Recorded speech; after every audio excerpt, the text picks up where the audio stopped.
લુણાવાડાના ભાજપના નગર યુવા મોરચાના પ્રમુખ પ્રશાંત રાણા અને તેના ભાઈ આકાશ રાણા પર અંગત અદાવતમાં થયો જીવલેણ હુમલો।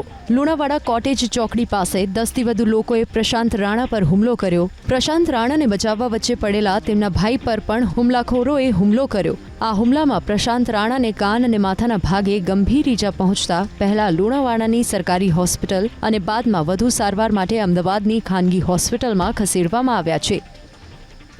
જ્યારે લુણાવાડા પોલીસ સ્ટેશનમાં 10 લોકો વિરુદ્ધ ફરિયાદ નોંધવામાં આવી છે। ફરિયાદમાં અમારી દીકરીને ભગાડવામાં મદદ કરી તેમ કહીને હુમલો કરાયાનો ઉલ્લેખ કરાયો છે, જેના આધારે પોલીસે હાલ તો વધુ તપાસ હાથ ધરી છે। લુણાવાડાના ભાજપના નગર યુવા મોરચાના પ્રમુખ પ્રશાંત રાણા અને તેના ભાઈ આકાશ રાણા પર અંગત અદાવતમાં થયો જીવલેણ હુમલો। લુણાવાડા કોટેજ ચોકડી પાસે 10થી વધુ લોકોએ પ્રશાંત રાણા પર હુમલો કર્યો। પ્રશાંત રાણાને બચાવવા વચ્ચે પડેલા તેમના ભાઈ પર પણ હુમલાખોરોએ હુમલો કર્યો।